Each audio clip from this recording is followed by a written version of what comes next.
El director obligó a un niño negro a tocar piano como broma, y lo que pasó dejó a todos impactados. La frase cayó como una piedra en el auditorio, no porque alguien la pronunciara en voz alta, sino por la señal del hombre que la había decidido. El señor Whittaker, con su traje impecable y el rostro hecho de fórmulas, apuntó con el índice hacia el pequeño teclado en el extremo del escenario. Fue un gesto breve, seco, frío, un gesto que, en ese lugar, tenía el poder de convertir a cualquier alumno en objeto de espectáculo. Las risas contenidas en las filas se curvaron hacia adelante como si el aire mismo esperara el inicio de una función. Elijah Turner tenía 12 años. Tenía la piel de un tono que en aquella escuela destacaba como una nota discordante en una partitura diseñada para una sola armonía social.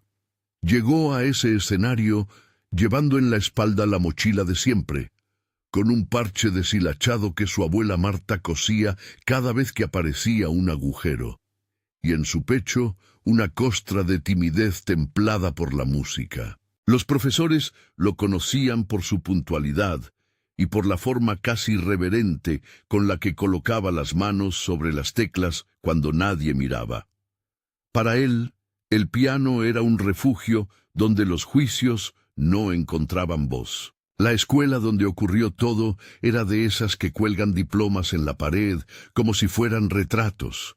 Aulas con nombres en letras doradas, cenas de benefactores, un colegio que se vanagloriaba de su tradición como quien exhibe reliquias. La subvención que permitía a Elijah estudiar allí era una de esas medidas que la institución empleaba para afirmar su caridad sin cambiar su esencia. En los pasillos, las conversaciones sobre becas y potencial se mezclaban con miradas que, cuando no eran abiertas, eran sutiles como un sonido desafinado al fondo. Desde la primera vez que Elijah puso los dedos en el piano de la sala de música, la señora Kendrick supo que no era talento pasajero. Era como si su cuerpo reconociera un idioma que él traía de fábrica. Melodías que no necesitaban acento, frases que resolvían la pregunta de por qué su rostro, tan joven, podía reflejar tanta profundidad. Ella, que había pasado medio siglo enseñando, vio en sus manos una honestidad que el colegio no siempre supo proteger. Le dio partituras, le recomendó prácticas, le hizo escuchar a compositores que, según ella, hablaban con la voz de quien ha sabido sobrevivir. En casa, la vida de Elijah orbitaba alrededor de Marta. La abuela había ocupado la geografía de su infancia, con la ternura de quien conoce el valor de cada centavo y la paciencia de quien cose muchas noches. El sótano del edificio en el que vivían tenía un piano viejo, descascarillado en el barniz, con una historia de más dedos que él podría contar. Allí, a la luz de una lámpara de escritorio y el olor a café que nunca faltaba, Marta le enseñó a escuchar la música como si fuera un mapa. «Si tocas con la verdad, nadie podrá doblar lo que eres», le decía, mientras sus manos, curtidas pero firmes, arreglaban una cuerda o limpiaban una tecla. No era solo técnica lo que Marta transmitía, era la idea de que el arte podía ser un espejo. Lo que se ve en él no se puede borrar con carcajadas. La vida escolar tenía pequeñas áreas donde el desprecio asomaba como humedad. Un comentario que no fue hecho de menos, una broma que se convirtió en costumbre. Connor, heredero de una línea de padres que donaban con sonrisas calculadas, sabía imitar el desprecio con la ligereza de quien está seguro de no tener consecuencias. Sus burlas eran como pequeñas piedras lanzadas en silencio. Nadie que no fuera la víctima sentía que dolieran demasiado. Muchos las consideraban graciosas porque en su tono llevaba la legitimidad de la mayoría.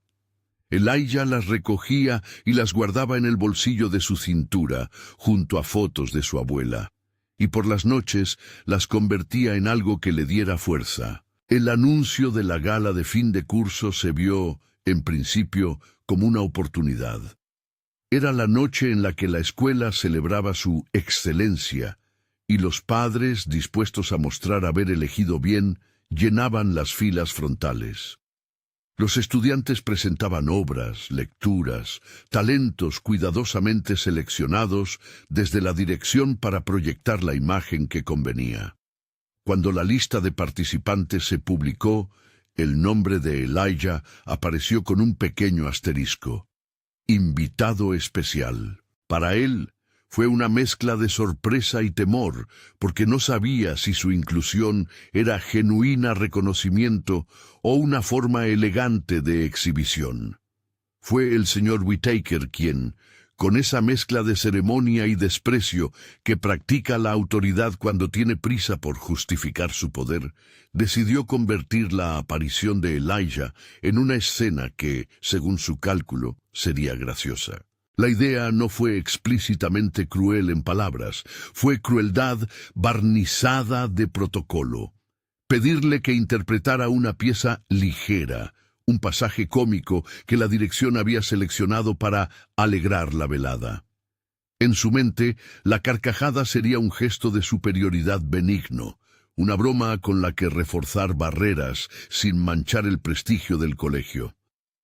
Señalar a Elijah para ese papel fue un movimiento calculado, una joven cara diferente destinada a ser la nota olvidada al terminar la noche. Elijah escuchó la instrucción, como se escucha una orden, que llega desde un lugar muy lejos. Sintió cómo el color de su piel se convertía en la lupa que cualquiera podría usar para agrandar la escena. El miedo se instaló como un ruido constante en su pecho. Pero en algún punto del mismo latido apareció una idea que no supo si era orgullo o obligación.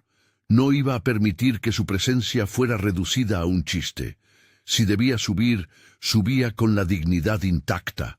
Si debía tocar algo que ridiculizara, tocaría otra cosa, no para vengarse, sino para mostrar aquello que nadie quería ver. La noche anterior al recital, el sótano fue el santuario de la decisión. La lámpara arrojaba un cono de luz sobre el teclado, iluminando las vetas del piano como si fueran rutas trazadas por manos que lo habían tocado mucho antes. Marta se sentó a su lado, con la costura de sus dedos reposando sobre el borde del instrumento. No dijo mucho. No hacía falta. El silencio tenía la misma arquitectura que una oración. Elijah tocó al principio con inseguridad, repitió los pasajes que le pedían en la lista oficial y luego, como si respondiera a una llamada interna, dejó surgir otra melodía. Era más profunda, más antigua, como si en esas notas hubiera una conversación con su propia historia. Marta cerró los ojos y dejó caer una lágrima que no llevaba culpa, sino reconocimiento. Cuando la señora Kendrick supo de la decisión del director, porque alguien dejó escapar el comentario en el descanso de profesores, se acercó al aula de música con la cabeza hecha una mezcla de preocupación y determinación. Ella no tenía el poder del señor Whittaker, pero conocía el peso de las pequeñas injusticias y cómo, acumuladas, podían pulverizar el ánimo de un niño. Llevó en su bolso una partitura que había guardado para Elijah, una obra que, según ella, hablaba de resistencia no con gritos, sino con la paciencia de quien construye una orquesta dentro del pecho. Le dijo que estuviera listo para mostrar lo que él realmente era, y lo hizo con voz baja, casi conspirativa. No prometió seguridad, ofreció una alianza. Las noches que siguieron tuvieron la mezcla de ritual y urgencia que tienen los preparativos de una acción que se sabe necesaria. Elijah practicaba hasta tarde, como si el tempo de su vida fuera a cambiar con el movimiento de los dedos. Sus vecinos dejaban de usar la lavadora en señal de respeto sin saberlo. El portero, que era testigo de los ensayos, bajaba la voz cuando pasaba por el sótano. La música se convirtió en un tejido nuevo que unía a quienes veían en él más que a un simple alumno. En el colegio, algunos profesores hablaron en voz baja. La vicedirectora, que no compartía el espectáculo previsto por la dirección, fruncía el ceño con una mezcla de impotencia y cálculo, porque en el lenguaje de las instituciones los pasos mismos cuentan. El día del recital llegó con la trivialidad de siempre. Padres peinados, corbatas, tacones que marcaban ritmos distintos en la entrada. El auditorio olía a barniz, a flores colocadas por los organizadores, a la expectación medida con alfileres. Connor estaba allí, con la sonrisa de quien ya anticipa el final. Sus amigos eran una ola de seguridad. Los asientos de primera fila estaban ocupados por donantes y miembros de la Junta. Rostros que miraban como si la noche fuera una obra a la que asistían para confirmar que todo seguía en su lugar. Elijah subió al escenario con pasos que parecían pequeñas oscilaciones en un péndulo, cada uno medido, contenido. Cuando llegó al piano, notó que la tapa estaba abierta como una boca preparada para hablar. El ruido de la sala se fue apagando. Algunas miradas eran de curiosidad, aquellas que preguntan a qué suena lo distinto. Otras eran de la esperada diversión fingida. Marta, que era demasiado práctica para hacerse ilusiones, estaba en la primera fila con las manos apretadas sobre un pañuelo blanco. Su embés mostraba nervio y confianza en partes iguales. Ella no habría tomado asiento por protocolo, pero sabía que donde su nieto fuera a tocar, ella debía estar. El señor Whittaker, desde su lugar al costado del escenario, dibujaba con la mirada el horario preciso en que la broma haría efecto. Era un gesto institucional, una llamada a la normalidad que, a su entender, convertía la diferencia en objeto de risa. No levantó la voz, no hizo falta. La autoridad tiene maneras más eficaces de humillar que la palabra, la mirada que corta la posibilidad, la elección que etiqueta, la organización que convierte a las personas en piezas. En el backstage, la señora Kendrick pasó una última nota a Elijah con un gesto casi imperceptible. No había promesas en esa mirada, solo una presencia que decía, «Yo te veo». Fue suficiente para que el niño recordara las manos de su abuela y el señor silencio del sótano. Aquel instante duró un segundo y, sin embargo, contuvo años. Al principio del programa, la velada transcurrió con el orden acostumbrado, lecturas, pequeñas coreografías, un número coral que fue recibido con aplausos medidos. Cuando el presentador anunció la actuación especial, hubo un murmullo que se pudo cortar con la cuchara de un cafetero. Expectación y ese filo de crueldad educado que, en ocasiones, se oculta detrás de la etiqueta entretenimiento. Elijah se levantó cuando lo llamaron. Las primeras teclas que apoyó fueron tímidas, como quien comprueba si el suelo sostiene. El público prestaba la atención justa, ni indiferencia total, ni la devoción que aureola a los genios. Pero algo sutil comenzó a ocurrir en el aire del auditorio. La música, al encontrar su curso, dejó de pertenecer a Elijah solo, se hizo de todos. Las notas bajas resonaron en el pecho de los adultos que recordaron su primera vez con un instrumento, y las agudas dibujaron en los jóvenes una curiosidad que no alcanzaba a ser burla. Connor frunció el ceño sin saber por qué. Su sonrisa ensayada perdió el brillo de la certeza. El señor Whittaker entrecerró los ojos, como ajustando el lente de su poder, buscando la comicidad que había planeado. No la encontró. Hubo un pasaje, una frase que parecía venir de un lugar antiguo, donde la habitación se llenó de una quietud que no dependía de la orden del maestro ni del calendario.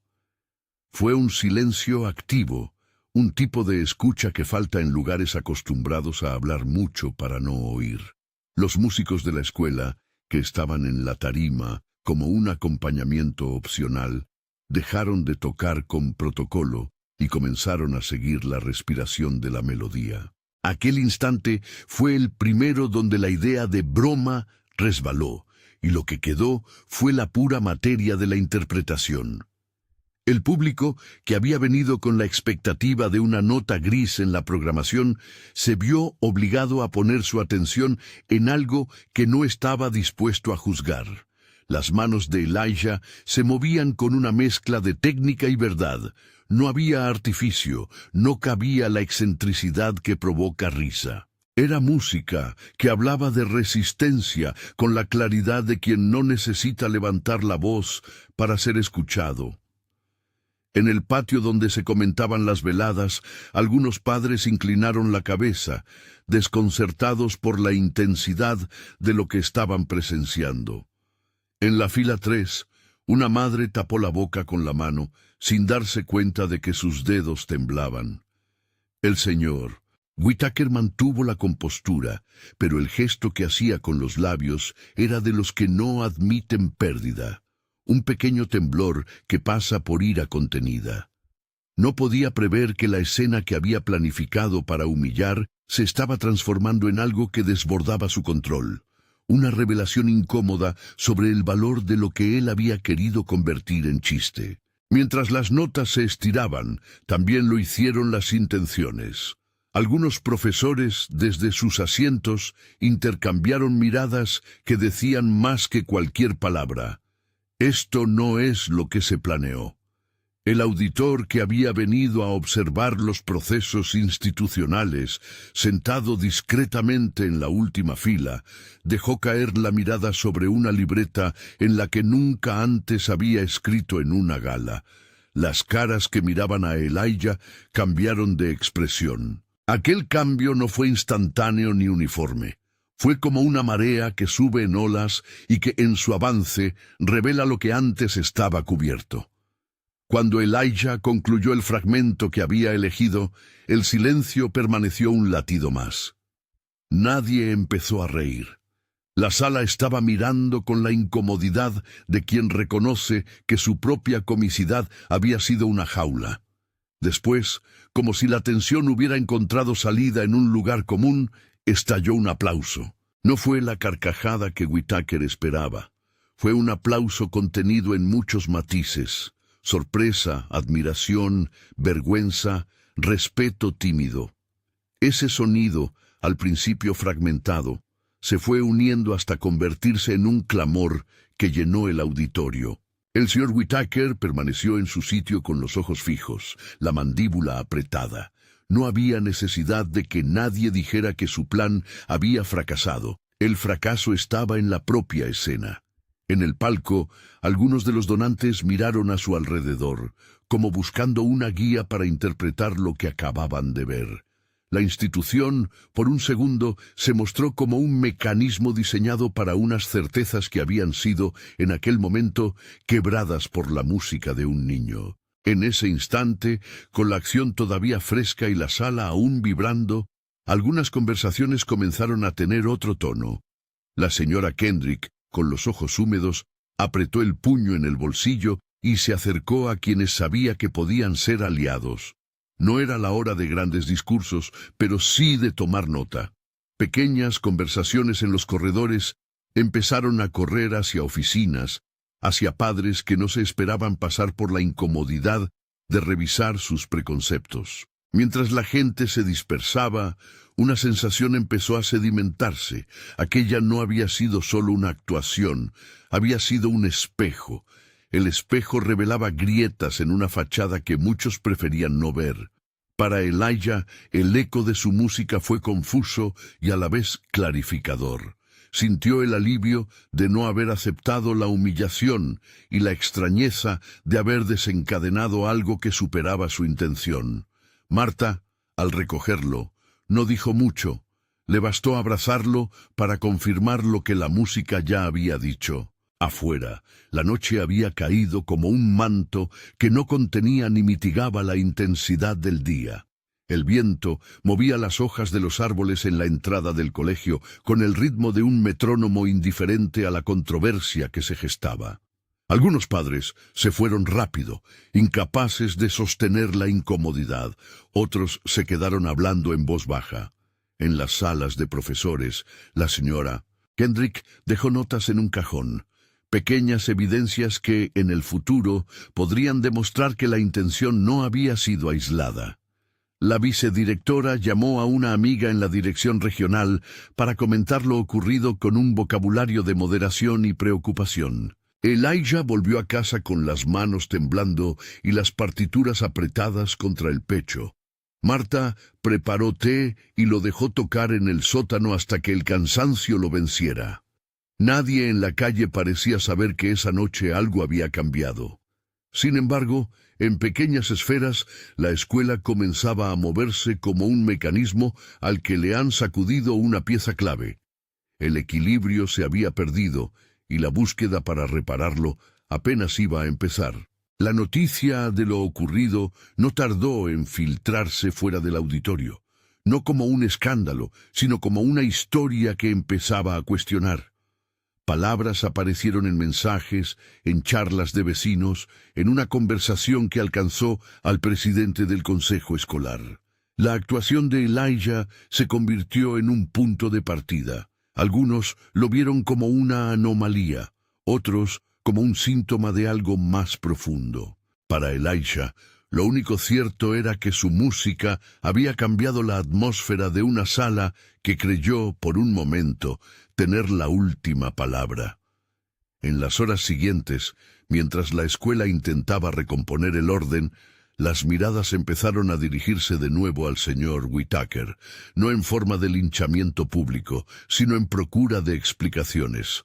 ¿Cómo y por qué se había tomado la decisión de convertir a un alumno en el blanco de una broma institucional? Mientras tanto, en el sótano de su edificio, Elijah repasaba una y otra vez los pasajes que había tocado, sin saber que cada repetición estaba marcando el inicio de un camino que lo llevaría a enfrentarse, con música y dignidad, a estructuras que hasta entonces él apenas había percibido. La noche cerró con cierta calma fingida, pero en la escuela, en las conversaciones de pasillo y en la voz baja de algunos profesores, quedó flotando la sensación de que algo se había abierto.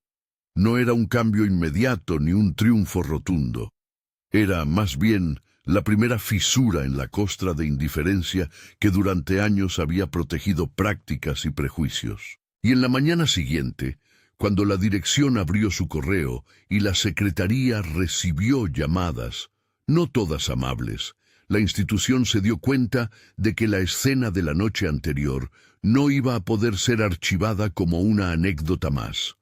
Alguien, en su agenda de trabajo, escribió la palabra revisión.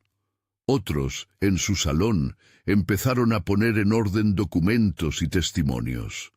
La música de Elijah había encendido una atención que iba a exigir respuestas más allá de la emoción de un aplauso. Apenas unas horas antes de que la escuela comenzara a mover sus engranajes administrativos, Elijah regresó al sótano. Se sentó frente al piano, dejó las manos sobre las teclas y miró la luz que atravesaba la ventana. Todavía no sabía qué vendría después. Los pasos que darían los adultos, las conversaciones que pondrían en tela de juicio decisiones, las consecuencias para quienes habían actuado con ligereza. Lo único claro era que aquella noche había demostrado que la dignidad de una persona podía transformar la escena más calculada. Mientras su dedo presionaba la primera tecla de una escala que practicaba sin pensar en público, la sensación era la de estar en el umbral de un camino que se bifurcaba. A un lado, la posibilidad de dejar que la historia se consumiera en gestos. Al otro, la oportunidad de que aquello que había nacido como protesta se convirtiera en acción colectiva. El sonido se elevó, puro y decidido, y por un instante todo pareció contener la respiración. Nota: en la transcripción original, el apellido del director aparece con variaciones. En este relato se emplea la forma señor Whitaker. Si esta historia te conmueve, compártela con alguien que necesite recordar que la dignidad siempre encuentra voz. El eco de la última nota vibraba todavía en las paredes del sótano cuando Elijah se incorporó, las manos aún calientes por el contacto con las teclas. No había prisa por hablar. La música ya había dicho lo que era necesario. Aún así, en la escuela los engranajes burocráticos no tardarían en ponerse en movimiento, reuniones, llamadas, mensajes que buscaban contener una incomodidad repentina. Lo que nadie sabía aún era que la decisión de unos pocos, o el gesto calculado de uno solo, iba a provocar una cascada de relatos que revelarían más de lo que la institución había querido mostrar. La señora Kendrick actuó con la paciencia de quien sabe que las verdades no caen por sí solas. Empezó por reunir pequeños fragmentos. Una nota de la vicedirectora sobre una conversación privada, mensajes de padres que habían escuchado rumores, el testimonio de 2 alumnos que recordaban incidentes menos visibles pero inquietantes. No buscaba venganza. Armaba un relato con la precisión de quien arma una partitura. Cada elemento en su sitio, claro, para quien supiera leer. Cuando habló con la vicedirectora, ésta abrió un cajón y dejó caer un conjunto de correos que, a simple vista, no parecían importantes. Invitaciones selectivas, cambios de última hora en la programación, comentarios que normalizaban ciertos gestos. En paralelo, la comunidad empezó a moverse con ritmos distintos. Un grupo de padres contactó a otro. Algunos escribieron al consejo escolar. No todos se sintieron iguales. Mientras una parte reaccionó con incomodidad y exigió explicaciones, otra defendió la tradición y pidió calma. Esa dualidad no fue sorpresa para quienes vivían en la escuela desde hacía años. Las instituciones suelen albergar lealtades encontradas. Pero lo que cambió la dinámica fue la evidencia que empezó a aparecer en manos de quienes no se conformaron con el silencio. El auditor que había asistido a la gala, un hombre de pocas palabras, fue uno de los primeros en tomar nota con seriedad. Su libreta, que en el pasado había recogido aspectos técnicos, ahora se llenó de observaciones, gestos, patrones, testimonios anecdóticos que juntos dibujaban un patrón. El auditor pidió más información. La dirección regional, alertada a su vez por llamadas de padres, decidió abrir una revisión preliminar. No era una condena, era el comienzo de una atención oficial. Para el colegio, eso supuso una urgencia no prevista. Disponer documentos, justificar decisiones, explicar protocolos que, hasta entonces, habían sido rutina. El señor Whittaker movió sus piezas como quien defiende una reputación construida a pulso. Manteniendo su compostura, preparó una explicación. Lo suyo había sido una mala lectura de la audiencia, una intención de alegrar y no de humillar. Sus palabras sonaron a defensa legítima ante quienes estaban dispuestos a creerle. A otros les resultaron insuficientes. No era fácil para él medir el efecto que sus actos tenían sobre cuerpos y silencios que la institución no había cuidado. Pero la retórica que había sostenido su gestión durante años ahora empezaba a ser interrogada por las voces que hasta ese día no encontraban un espacio para ser escuchadas. Mientras las oficinas intercambiaban correos y se programaban entrevistas, en el barrio la noticia viajó con la discreción de quienes quieren proteger lo más valioso, la sensibilidad hacia una injusticia. Vecinos, el portero, un profesor jubilado que pasaba por allí, comenzaron a aparecer en pequeñas conversaciones que, como enredaderas, fueron alcanzando a periodistas locales interesados en historias humanas. No se trató de escándalo mediático fabricado. Fue una historia que encontraste su camino, porque la música, además de abrir oídos, abrió conversaciones. En la escuela, no todos los días eran de claridad. Hubo quienes, preocupados por la reputación, sugirieron que se dejara todo reposar. Hubo otros que pidieron explicaciones públicas y una revisión del protocolo para los eventos. La vicedirectora, que había estado meses observando cándidos deslices, decidió que lo prudente era colaborar. Habló con padres, llamó a la dirección regional y autorizó que se recolectaran testimonios de manera formal.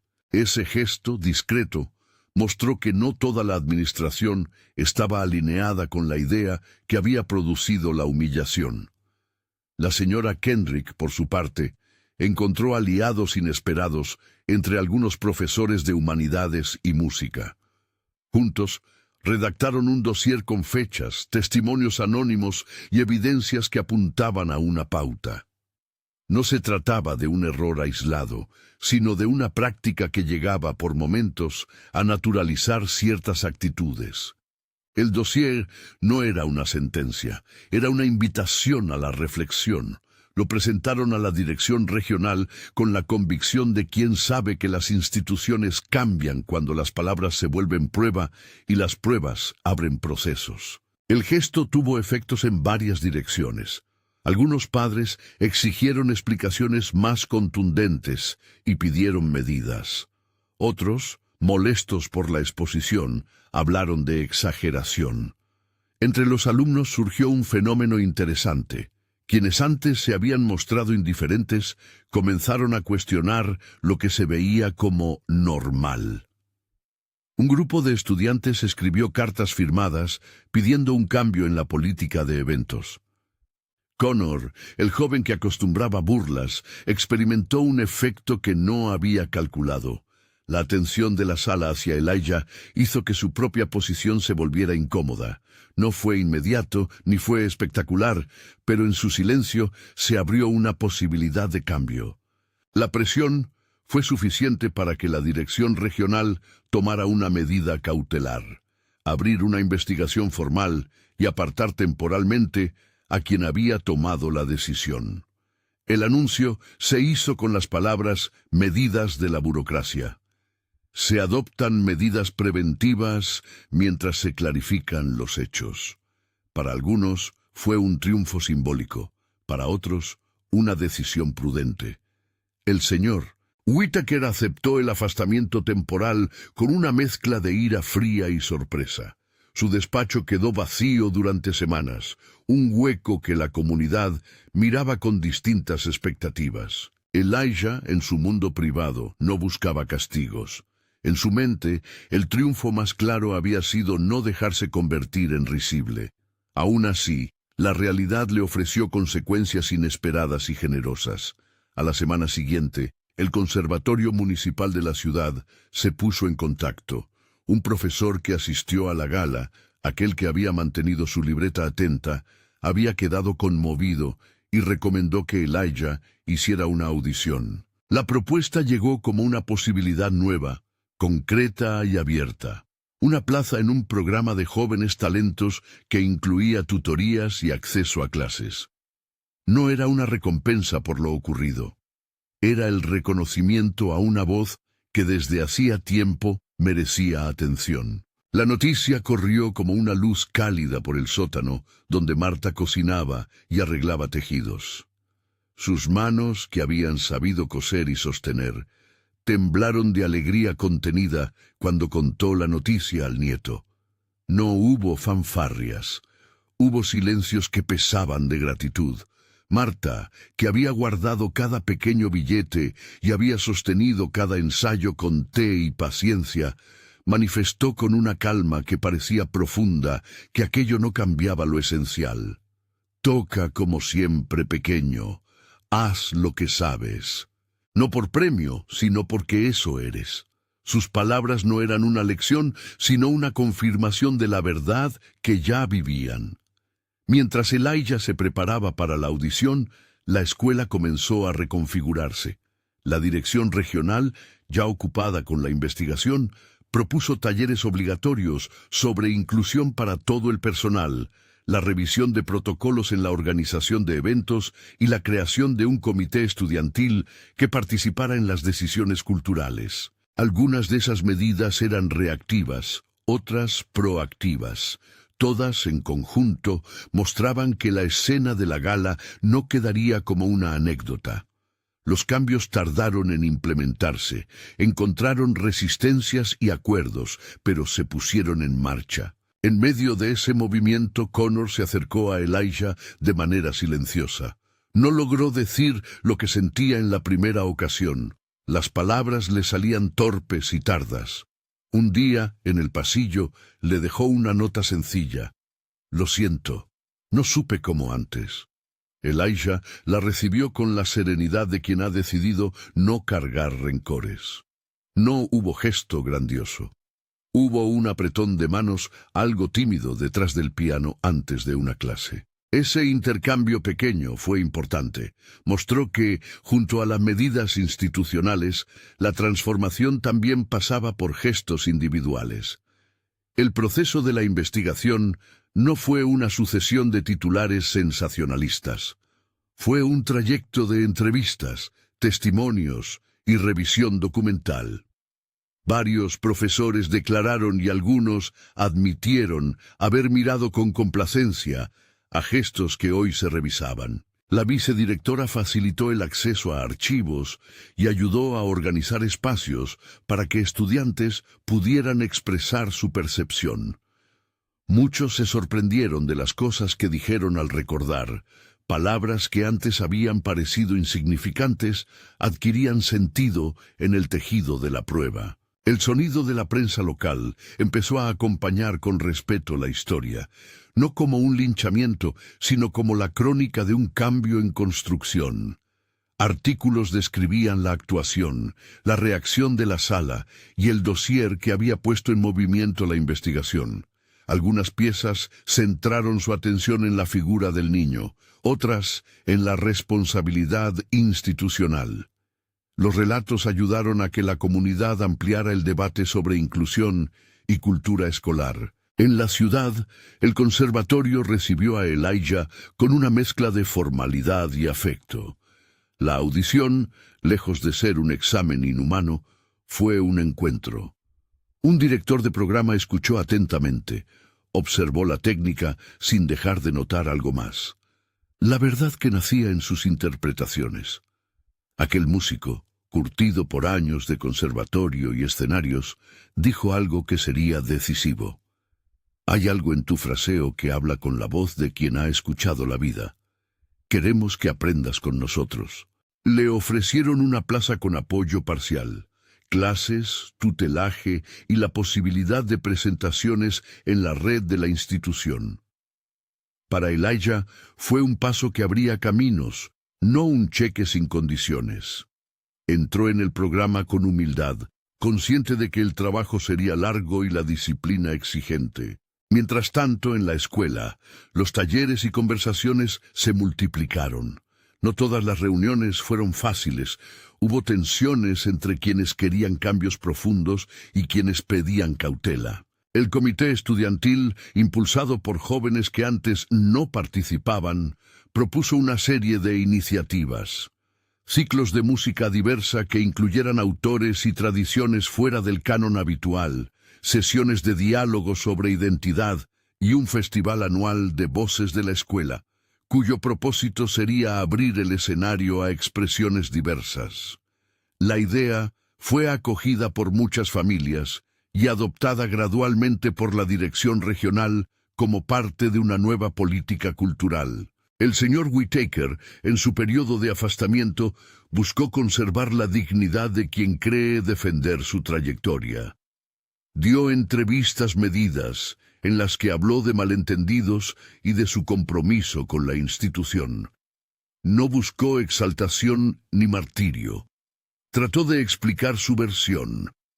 Para algunos, sus palabras sonaron a admisión tácita de errores.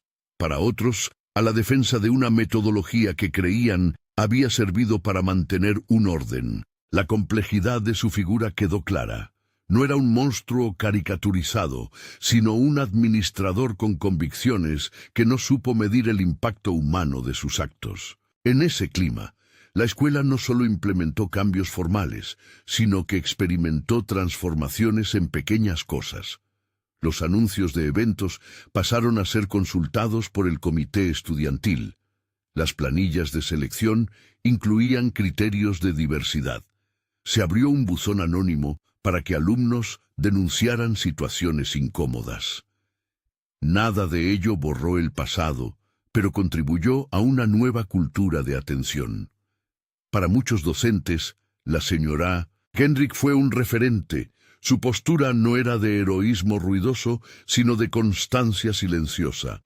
Su alianza con la vicedirectora y algunos colegas permitió que las iniciativas encontraran soporte dentro del sistema. Llegó el día en que la Comisión Regional presentó sus conclusiones preliminares.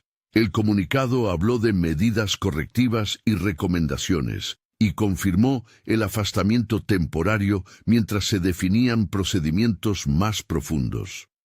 El lenguaje fue técnico, pero el efecto fue real. La comunidad recibió un mensaje claro de que lo ocurrido no quedaría sin consecuencias. No se trataba de una purga, era una oportunidad para reconstruir. Esa presentación pública calmó a muchas voces y encendió la esperanza de que la escuela pudiera ser un lugar más atento. En paralelo con el proceso institucional, la vida musical de Elijah fue dando pasos. Sus clases en el conservatorio lo exigían, lo retaban y al mismo tiempo abrían su mundo a repertorios nuevos. Aprendió a leer partituras complejas, a escuchar con más precisión, a explicar con palabras lo que antes dejaba solo en sus dedos. Las exigencias subieron. Horas de práctica, teoría, ensayos con otros músicos jóvenes. El trabajo no era un paseo, era disciplina y cariño juntos. Marta lo acompañaba siempre que podía. No viajaba a todas las clases, pero aparecía en los conciertos de estudiantes, cosía partituras dobladas en su bolso y seguía tan presente como siempre. El reconocimiento público que siguió a la gala dio lugar a invitaciones humildes, un concierto en la biblioteca municipal, una interpretación en la inauguración de un pequeño festival comunitario, una charla en una radio local. En cada ocasión, Elijah mantuvo la misma modestia. No buscaba la fama, buscaba tocar. Los aplausos le llegaban como señales de que su trabajo encontraba oídos. En el trayecto, conoció a otros jóvenes músicos que también estaban marcados por historias difíciles. Juntos formaron una red de apoyo donde la música era la primera lengua. A medida que la escuela reconstruía sus prácticas, la comunidad entendió que la transformación no era solo una cuestión de medidas, sino de sensibilidad. Se organizaron espacios para que alumnos contaran sus experiencias, moderados por profesionales. Se trabajó en talleres sobre la historia de la ciudad y la pluralidad cultural. Se invitaron artistas que mostraban tradiciones musicales diversas. Ese cambio, que comenzó por una situación incómoda, fue ganando colores con el tiempo. Elijah participó en la primera edición del festival Voces de la Escuela. El escenario había sido pensado de otra manera, no para exhibir jerarquías, sino para escuchar distintas historias. El programa incluyó música de diversas procedencias, lecturas de estudiantes sobre identidad y un panel de conversación entre padres y docentes. Cuando llamaron a Elijah, ya no era el niño a quien se había señalado como chiste, era uno de los invitados que definían el nuevo sentido del encuentro. Su interpretación fue sobria, profunda, como siempre, pero la atmósfera era diferente. No había intención de ridiculizar, había un interés real por escuchar. El día en que se celebró una pequeña ceremonia de reconocimiento, la sala estuvo llena de rostros que habían hecho suya la transformación. Se nombró una plaza de becas en memoria de las iniciativas que habían permitido a alumnos como Elijah acceder al estudio. Marta, con el pañuelo siempre a mano, pero con una sonrisa contenida, ocupó un lugar de honor en la primera fila. Su presencia era testimonio del resultado concreto. No solo medidas y comunicados, sino personas que habían trabajado para que la escuela cumpliera su promesa de educación para todos. A pesar de todo, las consecuencias no fueron uniformes ni exentas de tensiones. Hubo familias que se sintieron desplazadas por el cambio, hubo docentes que se resistieron a nuevas agendas, Hubo charlas difíciles en las que algunos comprendieron y otros todavía defensaron el pasado. La escuela aprendió que la justicia no es una única decisión, sino una sucesión de pasos. En ese camino, la música siguió siendo el puente que permitió conversaciones donde las palabras solas habrían fallado. Con el tiempo, las puertas del conservatorio se abrieron no solo para Elijah, sino para otros jóvenes de la comunidad. El proyecto de tutorías se hizo más robusto y se consiguió financiación para extender las plazas.